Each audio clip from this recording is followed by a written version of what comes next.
The glass slipped from her hand. It didn't shatter. That was the strange part. It hit the floor, rolled once, and stopped perfectly still, as if something had caught it mid-fall and decided not yet. She stared at it. Not at me. Not at the message still glowing faintly on her phone beside the sink. Just the glass. "I didn't think you'd read it," she said quietly. Her voice wasn't defensive. It wasn't even guilty. It sounded inconvenienced, like I had interrupted something trivial. I leaned against the doorway, arms folded, watching her watch the glass. "You didn't think I'd notice," I corrected. That made her smile. A small one, crooked, almost impressed. And that was the first moment I understood. This wasn't a mistake. It was a pattern. At first, I tried to measure it. Not emotionally, logically. How many times? How many names? How many nights that suddenly made sense now that I had something to compare them to? But numbers don't capture betrayal. They just make it easier to organize. And I wasn't organizing pain. I was studying it. Her behavior shifted subtly. Not in a way that screamed guilt. In a way that suggested permission. She stopped hiding her phone as carefully. Stopped deleting messages as often. Almost like she wanted me to see pieces of it. Not everything. Just enough. Enough to keep me aware. Enough to keep me silent. Because silence, I realized, was her favorite kind of control. And I gave it to her. Freely. The names started forming patterns. Not random. Never random. They were always people close enough to hurt, but distant enough to deny. My friends. Not strangers. Not accidents. Choices. Calculated. Deliberate. And what fascinated me the most wasn't that it was happening. It was how easily everyone adapted to it. The laughter didn't change. The handshakes didn't change. The eye contact stayed just long enough to feel normal, but never long enough to feel honest. It was a performance, and I was the only one in the room who hadn't been given the script. So I wrote my own. I stopped asking questions. Because questions are for people who expect answers. And I had already found mine. Instead, I started noticing details. The kind most people ignore. The way one of them flinched slightly when I mentioned her name. The way another avoided sitting too close to me, like proximity might reveal something. The way she watched me, not with fear, with curiosity, as if she was waiting to see when I would finally break. But breaking is loud. And I had no intention of giving her that. The truth arrived without ceremony. A message. Careless. Left open longer than it should have been. A conversation between her and one of them. Casual. Explicit. Mocking. He suspects nothing. I read it twice.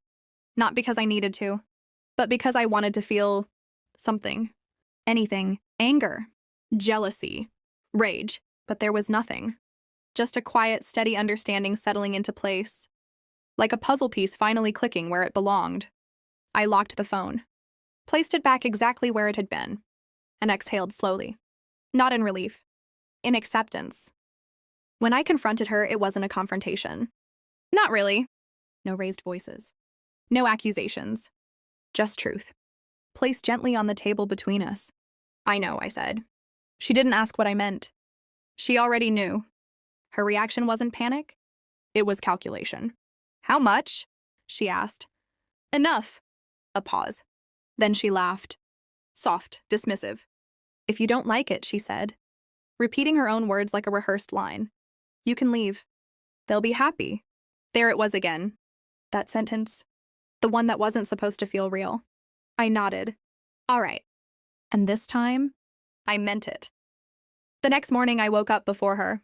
Not unusual, but everything else felt arranged. Deliberate. The house was quieter than usual. Even the air felt still, like it was holding its breath. I made coffee, sat at the table, and waited. Not for her. For the day to unfold. Because some things don't need to be rushed.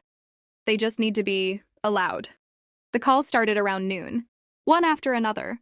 Names lighting up my phone. Familiar names. Voices I had known for years. Now distorted by something I couldn't quite place. Fear. Confusion. Pain. They all said the same thing in different ways. "I'm at the hospital. I don't understand what's happening. They're running tests." I listened. Quietly, patiently. Like I had been listening to everything else. And when the last call ended, I placed the phone face down on the table. No reaction. No urgency. Just stillness. By evening, the pattern was complete.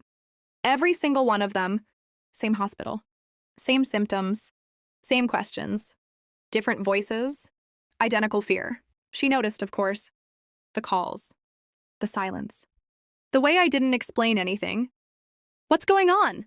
she asked. I looked at her, really looked at her, for the first time in a long time. And I realized something. I didn't hate her.